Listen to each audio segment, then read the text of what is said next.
안녕하세요, 사랑하는 성도 여러분. 드디어 요한복음 7주차 강의로 만나게 되었습니다.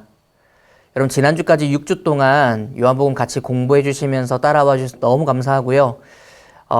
약간의 위로의 말씀이 될지 모르겠지만 오늘 7주차 강의가 우리 8주 가운데 가장 분량이 적기도 하고 내용도 좀 간단하기 때문에 아마 조금 쉬어가는 그런 한 주의 강의가 되지 않을까 이렇게 기대해 봅니다. 여러분, 저희가 8주라는 계획을 가지고 이렇게 주차별로 공부를 하고 있는데요. 오늘 7주차 16장과 17장 두 장의 말씀을 좀 공부하는 겁니다. 분량도 작기도 하죠. 그런데 이 분량만 작을 뿐만 아니라 이 16장과 17장이 다루는 내용이 예수님의 설교 그리고 이어지는 기도, 이렇게 두 가지로 명확하게 나눠지기 때문에 좀 더 공부하는 데 이해하는 데에 무리가 없을 걸로 생각이 되어집니다. 지난주 6주까지 1장부터 시작해서 15장까지를 이제 배워왔었는데 제가 여러 번 말씀드렸던 내용들, 구조, 또 배경 이런 것들을 아마 여러분들이 기억하시리라 생각하고요. 혹시라도 기억나지 않으시면 이전의 강의를 조금이라도 참조하셔서 여기까지 같이 걸어갈 수 있으면 참 좋겠습니다. 여러분, 그렇다면 오늘 이제 7주차의 내용은 어떤 부분들이 준비되어 있냐면요. 이 요한복음의 7가지의 표적과 또 자기 선언 그리고 증언, 이 세 가지를 다 뛰어넘고 7주차의 내용이 바로 이 세 가지의 777, 증언과 자기 선언과 또 표적, 이 세 가지를 다 뛰어넘는 부분을 지나고 있습니다.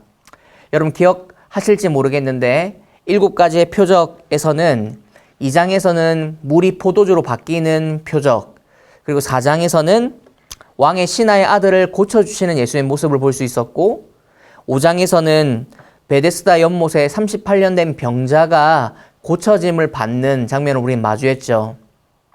그리고 6장에서는 두 가지의 표적이 등장했었는데, 하나는 오병이어 사건이었고, 그 이후에 예수님께서 물 위를 걸어서 제자들에게 가시는 장면이 바로 6장 가운데 기록되어져 있었습니다.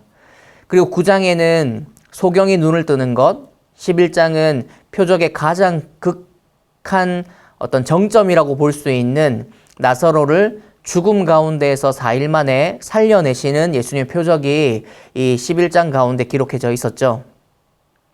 그리고 이어지는 자기 선언을 보시면 6장에서는 예수님께서 생명의 떡이라고 말씀하셨고, 8장에서는 세상의 빛, 10장에서는 두 가지를 말씀하셨는데 하나는 양의 문이라 말씀하셨고, 또 나는 그 양의 문처럼 선한 목자로서 너희를 지키는 사람이다, 너희의 하나님이다 라는 것을 표출하기 위해서 이런 말씀을 주신 것이 10장이었습니다. 그리고 11장에서는 내가 부활이고 생명이다, 이 나사로의 죽음 가운데에 말씀하셨던 부분이었고, 14장에는 우리가 너무나 잘 아는 대로 길과 진리와 생명이다 이렇게 말씀을 주셨죠. 예수님 스스로가 내가 이런 자다라고 자기 선언하신 것입니다.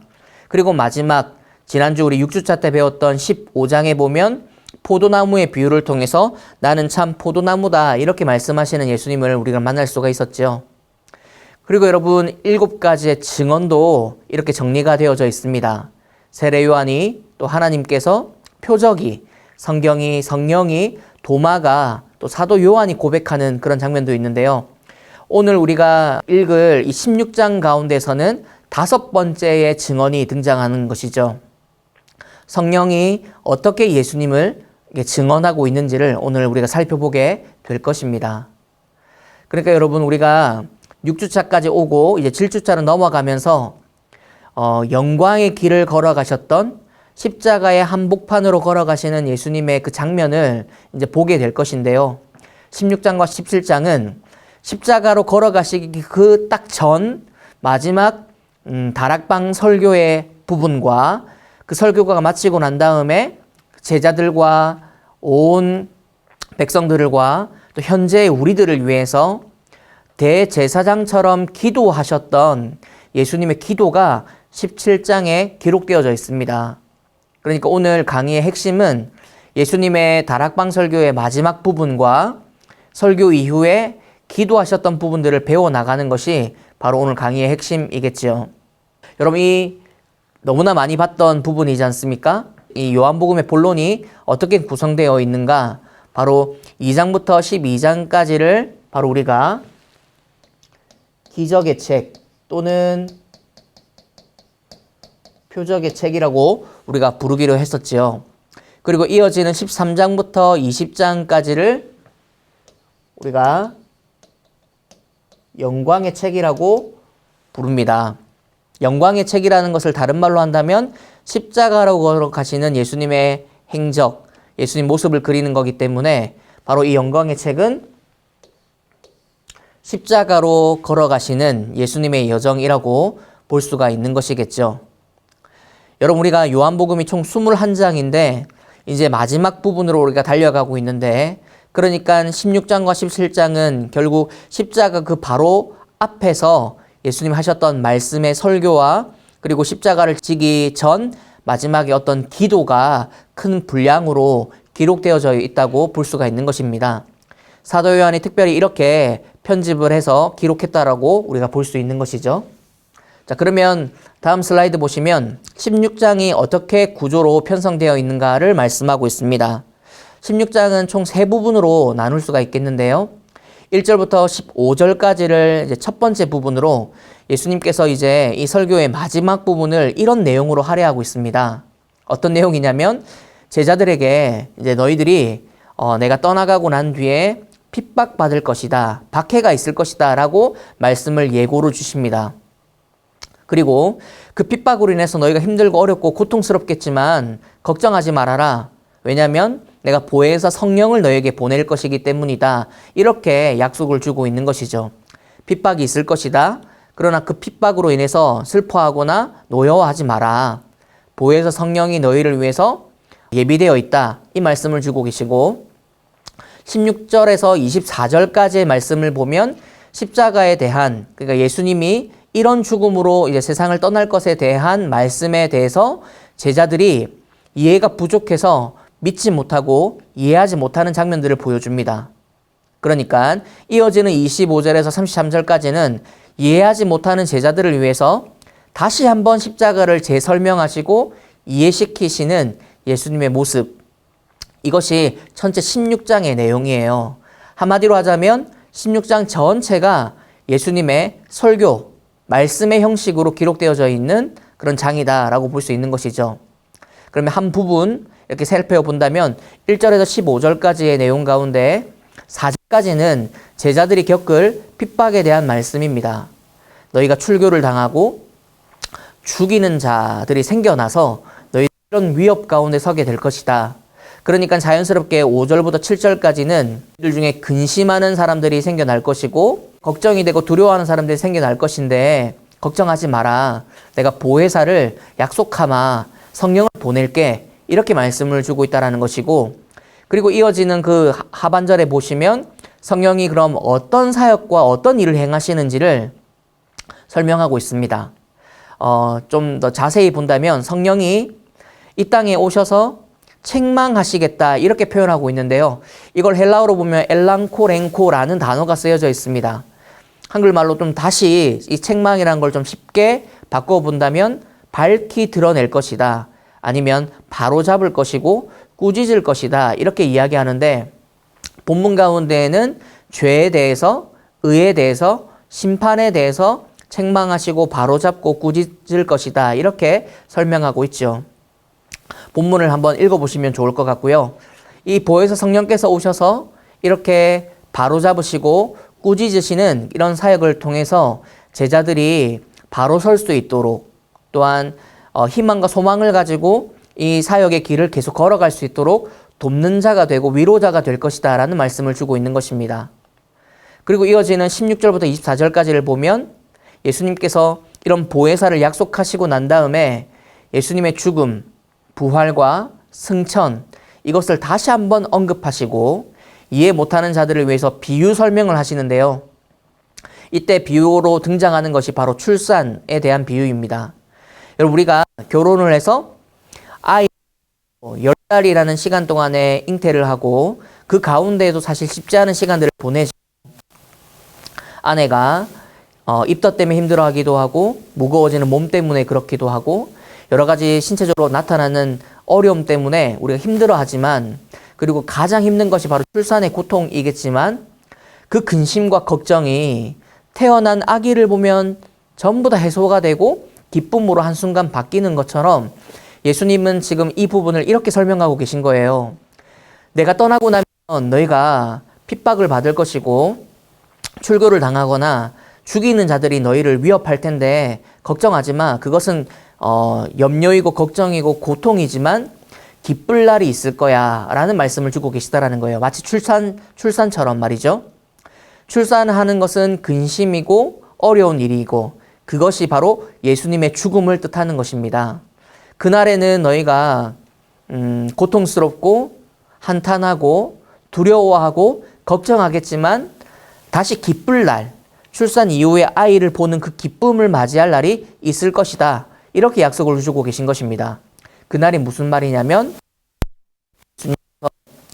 십자가에서 죽고 그 근심이 부활과 승천으로 다시 재림하셔서 다시 오시는 그것으로 기쁨 날이 있을 거라는 예수님의 말씀을 대변하고 있는 것이죠.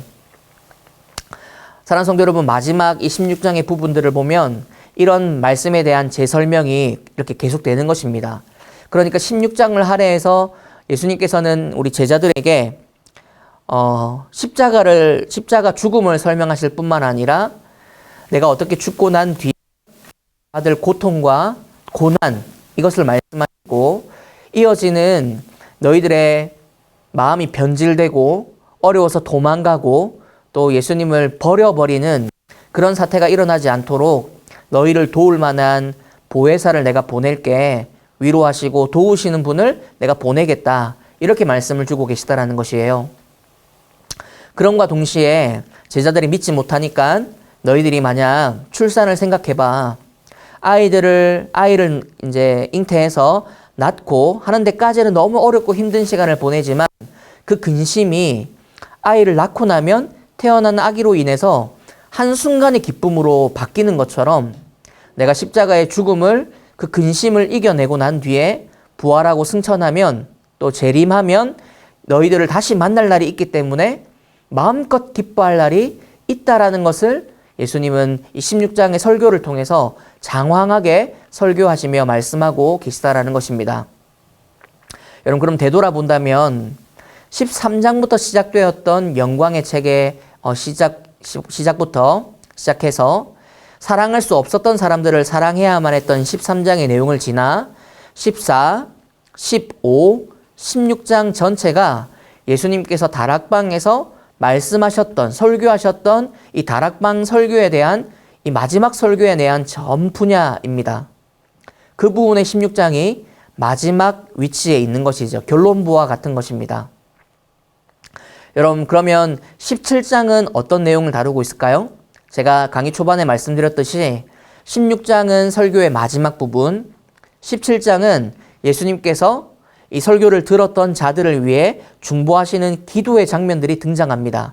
그런데 그 기도가 세 문맥으로 나뉘어져 있어요. 정확하게 1절에서 5절까지는 바로 성부와 성자의 영광을 위한 기도로 배치되어 있고, 두 번째가 바로 기도를 듣고 있는 제자들을 위한 중보 기도가 6절부터 19절까지 많은 분량을 할애해서 예수님 기도해 주십니다. 그리고 마지막 부분이 바로 우리와 같은 미래 성도들을 위해서 예수님께서 기도하시는 내용들이 여기에 기록되어져 있습니다. 그러니까 총 17장의 내용은 16장까지의 설교 이후에 성부와 성장의 영광을 위하는 기도, 그리고 말씀을 듣고 있는 제자들을 위한 중보기도, 그리고 또 하나 마지막 우리처럼 예수님을 보지 못하고 만나지 못한 사람들의 믿는 자들을 위한, 세상 모든 인류를 위한 미래 성도들을 위한 기도가 마지막 부분에 적혀져 있다는 것이죠. 한 문맥씩 우리가 살펴보면 좋겠습니다. 1절부터 5절까지는 바로 성부와 성자의 영광에 대한 부분이라고 말씀드렸는데요. 자신을 통해서 하나님의 영광이 드러나기를 기도하십니다. 그리고 자신을 보내신 하나님의 목적을 이 땅 가운데서 예수님이 충실히 이행하고 이루었다라는 것을 기도를 통해서 선포하십니다. 하나님 자신이 이 땅 가운데 오셔서 하나님의 그 목적, 인간을 사랑하시고 구원하기 위하시는 그 죄를 해결하기 위한 그 목적을 성실히 행하셨던 예수님의 그 사역, 이것을 다 이루었다라는 것을 선포하십니다. 이때는 십자가를 지기 전이죠. 전인데도 불구하고 예수님이 이렇게 말씀으로 선포하시고, 그리고 세 번째는 창세전에 성부와 함께 누렸던 영광을 되찾기를 구하고 계세요. 여러분, 저는 이 17장 1절에서 5절까지의 말씀 중에 바로 이 영광을 되찾기를 원하신다는 기도가 가장 중요한 부분이 아닐까 생각합니다. 여러분, 이거를 잘 설명하기 위해서 제가 도표 하나를 준비했는데요. 이게 표를 보시면 예수님께서 그러면 되찾기를 위하시는 게 그 영광이 무엇인가를 생각해 보면 이 표가 말하듯이 예수님은 원래 하늘에서 이 땅 가운데로 성육신 하셨습니다. 땅으로 임하셨죠. 인간의 육체를 입으시고 이 땅으로 임하셨고, 그리고 이 땅 가운데에서 모진 고통과 고난을 겪으셨습니다. 이게 하나님 자신의 영광을 다 버리시고 이 땅 가운데 인간의 몸으로 오셔서 고난받으시고 고통받으신 하나님의 모습이죠. 그리고 결국 십자가에서 죽으셨습니다. 이 땅 가운데 인간으로 오셨고 고통받으셨고 모진 고난 가운데 십자가에서 죽으시고 마지막 비하는 장사되셨습니다. 계속해서 내려오신 것이죠. 하늘에서 인간으로, 인간 삶에서 고통과 고난을 받으시고 십자가에 죽으시고 땅 밑에 장사됨으로까지 이렇게 비하 내려가셨다라는 것을 말씀하고 있고요. 그렇다면 예수님이 지금 이 17장의 기도를 통해서 내가 다시 하늘의 영광, 하나님 아버지의 영광을 내가 다시 되찾기를 원합니다라는 말씀이 무엇이냐면, 십자가에서 이제 부활하여서 장사된 지 3일 만에 부활하여서부터 시작하여 하늘에 오르시고 하나님 보좌 우편에 앉으시겠다고 하셨던 그 약속의 말씀을 지키셔서 이 땅 가운데에 다시 오시는 재림하시겠다라고 하는 약속, 여기까지가 바로 우리는 승귀라고 부릅니다. 여러분, 그러니까 이 비하와 승기가 대비되는 것이죠.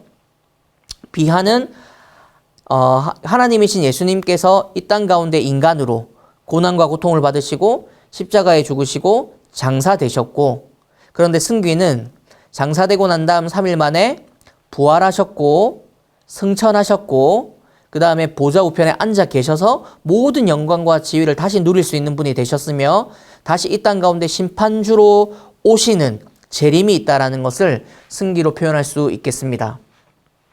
여러분, 이 표를 여러분들이 잘 이해해 놓으시면 이 요한복음을 이해할 뿐만 아니라 예수님의 삶을 이해하는 데에 많은 도움이 되리라 생각이 되어집니다.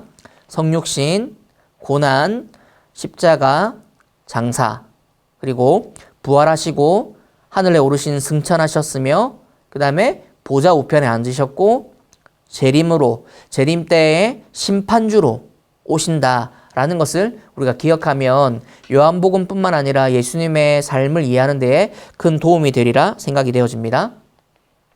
다음 슬라이드 보시면 이제 제자들을 위한 중보 기도이죠.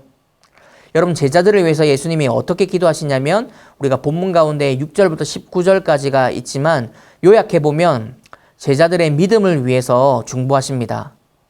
예수님이 떠나가시고 난 다음에 이 위태위태한 이 제자들을 위해서 예수님이 애가 타는 마음으로 기도하시는 것이죠.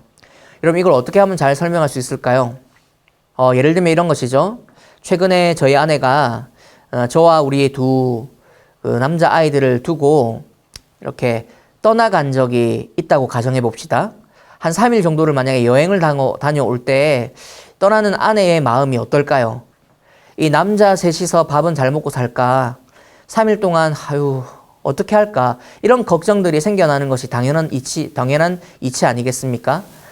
그런데 예수님께서는 지금 3일이 아니라 이제 영원히 육신적으로는 떠나야만 하는 입장 가운데 서 계시다 보니 3년 동안 함께했던 동고동락했던 이 제자들과의 이별이 걱정과 근심이 앞서는 것이에요.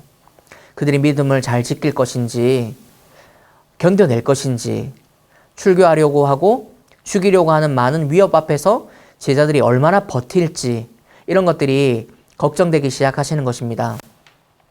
그래서 예수님께서는 그들을 위한 믿음을 위해서 먼저 중보하셨고 그들이 굳건한 믿음으로 잘 살아갈 수 있는 사역자, 사명자가 될 수 있도록 예수님은 기도하고 계신 것이죠. 그러면서 더불어서 제자들을 보호해달라고 하나님께 간구하십니다.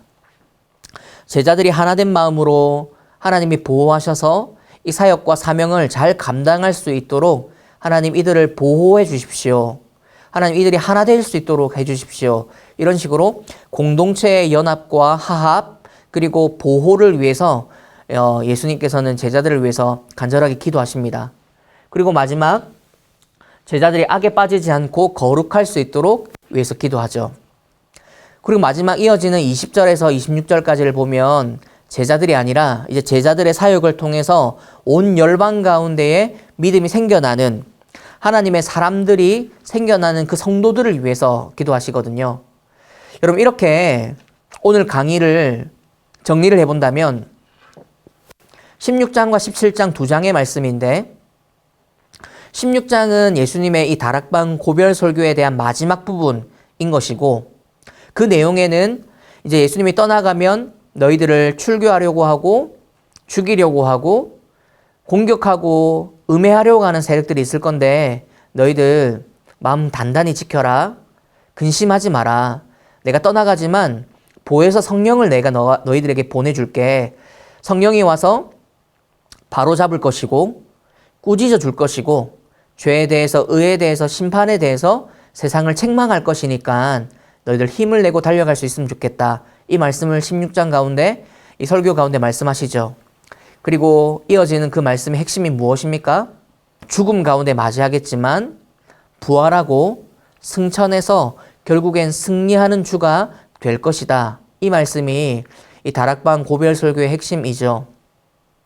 여러분 이렇게 말씀하시고 난 다음에 예수님이 17장 한 장 전체를 할애해서 기도하십니다. 저희는 보통 이 기도를 대제사장적 기도 이렇게 부릅니다. 왜냐하면 하나님께서 우리 온 이제 이 믿는 자들과 앞으로 믿게 될 성도들을 위해서 우주적으로 기도하시는 예수님의 이 기도가 마치 이스라엘 백성들 전체를 포괄하는 마음으로 기도하는 대제사장과 같다고 해서 이렇게 기도를 대제사장적 기도라고 우리는 지칭합니다. 그 내용이 바로 성부와 성자의 영광을 위해서 기도하셨고 그리고 바로 앞에 있는 이 제자들을 위해서 중보하시며 이들의 믿음과 이들의 연합과 보호하심을 위해서 기도하셨고 거룩하도록 악에 빠지지 않고 거룩할 수 있는 제자들이 되도록 기도해 주셨지요. 그리고 이어지는 20절에서 26절까지는 앞으로 믿게 될 이 제자들을 통해서 온 열방에 퍼져나가는 복음으로 인해서 믿게 될 많은 성도들을 위해서 예수님은 중보해 주셨습니다. 여러분 이것이 바로 16장과 17장의 간략한 내용입니다. 어렵지가 않습니다. 이 부분을 보면 우리가 살펴봤듯이 예수님이 십자가로 이제 걸어가시는 이제 잡히시고 재판 받으시고 십자가로 가시는 그 장면에 바로 앞쪽에 우리가 서 있게 되는 것이죠. 이후에 18장부터는 시작할 때는 설교와 기도가 끝나고 난 다음 바로 이제 예수님을 잡으러 오는 무리들이 등장하게 됩니다. 사랑하는 여러분, 오늘 16장과 17장을 통해서 예수님의 설교 그리고 기도 이 내용이 우리에게까지 임하고 있다는 것, 미래의 성도들을 위해서 중보하시며 기도하셨던 예수님의 기도 때문에 우리가 뭇 제자들이, 뭇 영혼들이 핍박을 통해 흩어졌던 무리가 그곳에서 복음을 전하여 살고 또 핍박을 당해서 흩어졌던 무리들이 복음을 전하며 살다가 결국 우리가 있는 이 한국 땅까지 외국인의 선교사를 통해서 복음을 받아들이고 그 복음이 우리의 이 씨앗이 되어서 우리나라에도 이만큼의 교회들이 피어나고 성도들이 생겨난 은혜의 흔적, 결과라고 볼 수 있는 것이죠. 여러분 다음 주부터는 이제 마지막 장을 향하는 그 21장을 향해 가는 8주차 강의입니다. 여기에서는 십자가와 죽음 그리고 부활과 승천까지 이 공간복음도 함께 다루고 있는 내용을 같이 다루려고 합니다. 여기도 기대를 가지시며 한 주간 16장, 17장을 잘 정리하시고 요약하셨다가 다음 주에 강의 때 뵙도록 하겠습니다. 감사합니다.